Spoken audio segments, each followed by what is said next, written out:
पंचायत राज के भी और नगर निकायों के भी।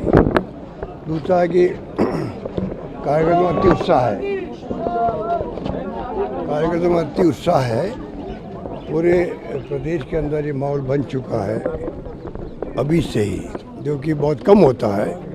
जनरली सरकार बदलती है तो 1.5-2 साल लगते हैं तब माहौल बनता है। इस बार तो सरकार बनते ही नई सरकार बनी, 3-4 महीने में ऐसी स्थिति बन गई कि ये सरकार तो बिल्कुल नाकारा है, निकम्मी है, कोई काम कर नहीं रही है। करप्शन बहुत भयंकर हो रहा है, बिना पैसे दिए काम होती नहीं, गाँव में भी और जिलों में भी।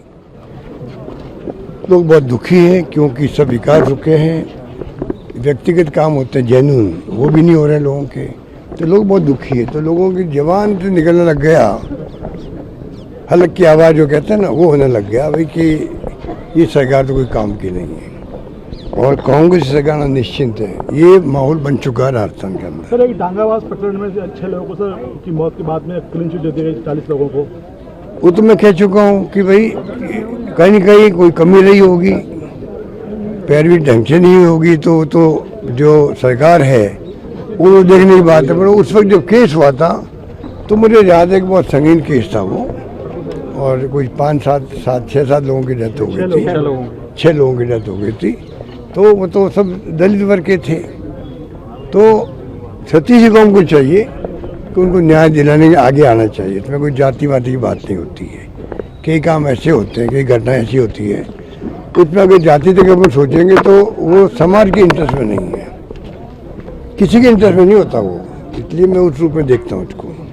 सर, ओबीसी आयोग की रिपोर्ट को लेकर भी चर्चा है, जातिगत जनगणना हुई नहीं, ओबीसी आयोग की रिपोर्ट जो सरकार अब रिपोर्ट प्रकाशित तो करे, छिपा के रखी है इन्होंने।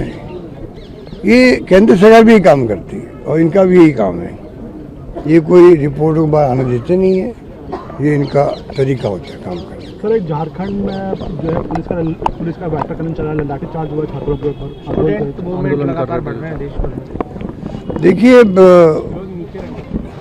छत्तीसगढ़ में जो कुछ हो रहा है, राहुल जी ने कहा कि भाई वायलेंस नहीं होना चाहिए, हिंसा नहीं होनी चाहिए। ये तो कांग्रेस का स्पष्ट मत है पहले से ही कि नॉन वायलेंस हो कहीं पे भी, उस ढंग से हम लोग सोचते हैं वही होना चाहिए। सरकार हमारी है वहाँ पर, तब भी हमारा कहना है कि भाई सरकार को चाहिए वो समझ करे, बातचीत करे और मुद्दा हल करे बैठ करके। ये बात मेरा मानना है। और राहुल जी लगातार शिक्षा की नीति हैं जो राजीव गांधी जी ने बनाई थी, HRD मिनिस्ट्री, मानव संसाधन मंत्रालय, और वो मानव संसाधन मंत्रालय जो है वो इतना इम्पोर्टेंट था कि कोई सोच नहीं सकता। PV नरसिम्हा राव जी बाद में प्राइम मिनिस्टर बने, वो मंत्रालय के मंत्री थे जब मैं खुद मंत्री था केंद्र में तब।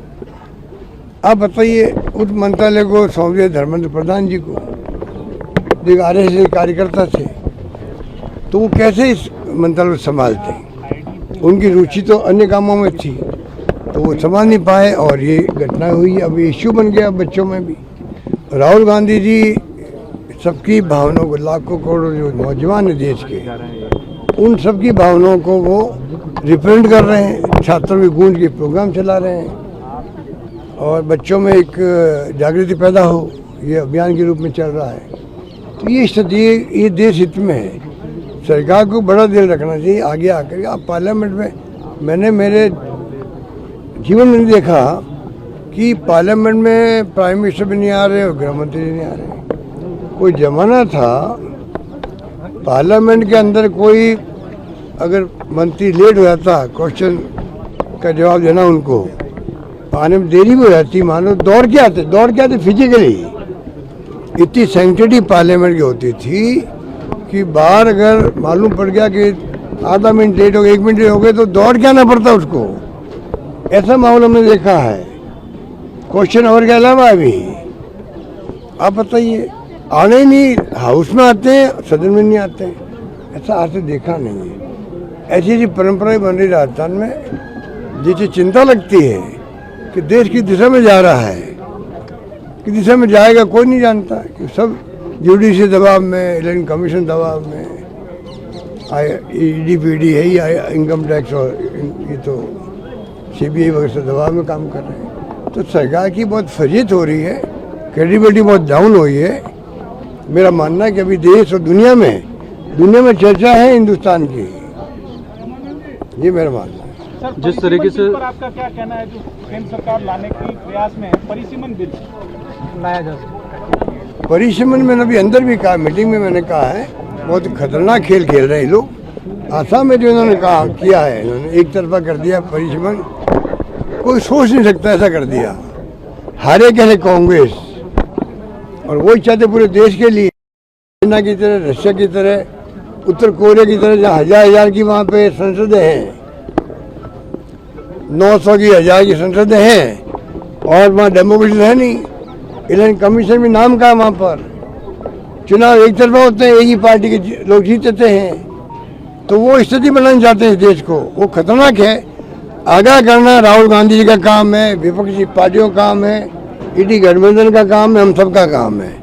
और मैं सबको आह्वान करता हूँ, जनता को भी, कार्यकर्ताओं को, नौजवान पीढ़ी को भी, आप वाच करो देश में क्या हो रहा है, वरना इतिहास हमें ही माफ नहीं करेगा। हम आवाज़ उठा रहे हैं। और अभी जो बच्चों ने जो राहुल गांधी जी जाके बैठ गए वहाँ धरना दे दिया PM हाउस के बाहर, इधर वो जो CJP पार्टी थी उन्होंने धरना दिया जंतर मंतर पर। पूरे देश के जो नौजवानों ने, तमाम इंडिया गठबंधन के जो लोग थे, कांग्रेस के लोगों ने तो ऑफिशियली प्रदेशों में, जिलों में, ब्लॉकों में आंदोलन किए। उस वक्त में सब नई पीढ़ी वापस सड़कों में आ गई थी। ये जो हुआ है उससे उम्मीद बनती है कि ये आसानी से जमहूरियत को ख़त्म नहीं कर पाएंगे। आशाबंदी है मुझे, मैं मेरे लिए कह रहा हूँ, वरना मैं खुद घबरा रहा था। ये एक दिशा में जा रहे हैं तो आगे क्या होगा। तो ये मुझे लगता है कि अब जो ये नई पीढ़ी जाग उठी है राहुल गांधी के नेतृत्व में, मुझे लगता है उसका फर्क पड़ेगा।